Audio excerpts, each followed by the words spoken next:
Hello everyone, we are Group 15. I'm Ling Xue, and today we are going to talk about a trading strategy using the machine learning algorithm. Here we have Nengjing and Chao who work together with me in this project. In this presentation, we are going to cover the following things.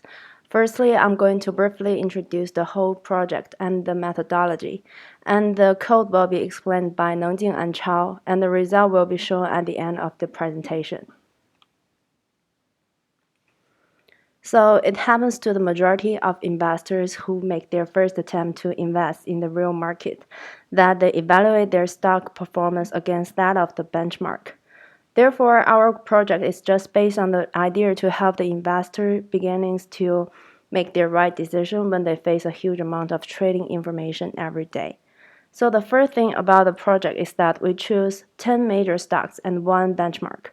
Our trading strategy is pretty simple. Just compare each individual stock performance with that of the benchmark. If the stock outperforms the benchmark, we buy on that stock, and on the contrary, we sell. In this project, we use random forest classifier for the machine learning algorithm.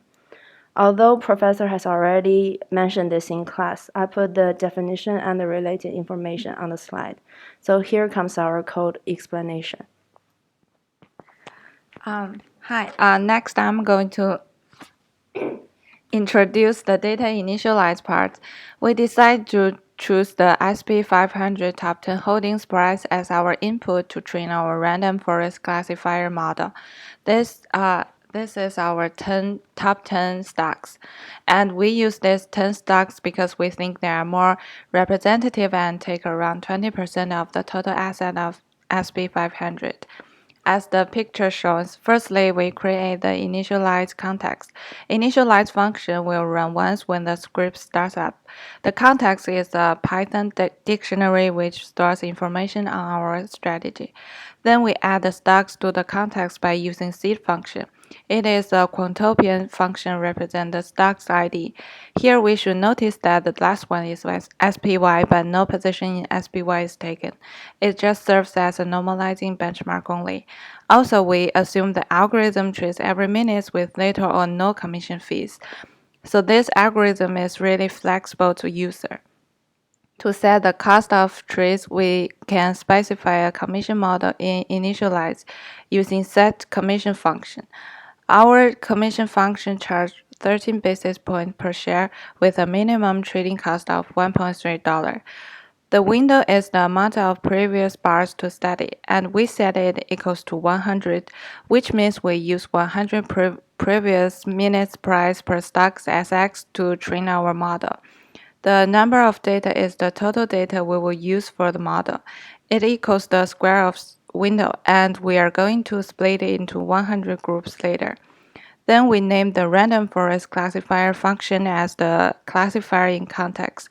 The last step in this part is to create one data frame named as price and two identity metrics named as prediction and allocation of the context.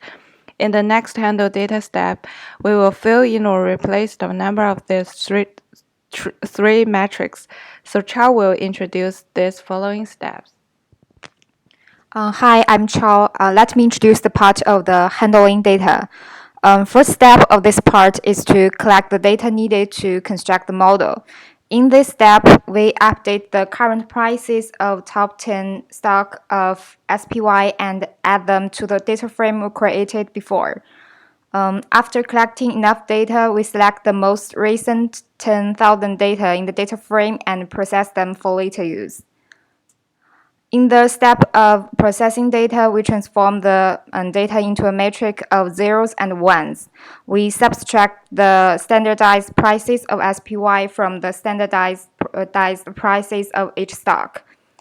If the difference is positive, which means the stock outperforms SPY, we set the corresponding value equal to 1. Otherwise, we set it equal to 0. Next step is to construct the random forest model. We construct the model one stock by one using loop. In the loop, first we split the database of each stock into 100 groups so that we can have 100 sets of observations to generate the model. In each set of observations, one data in Y corresponds with 100 data in X. Then we use the most recent 100 observations to predict the next observation. The final step of this part is to determine the target weights. If the prediction is equal to 0, which means the stock will underperform SPY, we will sell the stock and set the target weight of the stock to 0. Otherwise, the stock will outperform SPY, and we will buy the stock. We sum up the values of the prediction and get the numbers of stock needed to buy.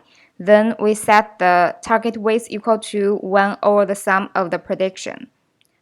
Finally, we trade according to the target allocation. So here we want to show the backtest result from Quantopian. We made two sets of backtests according to the scenario with or without the commission fee.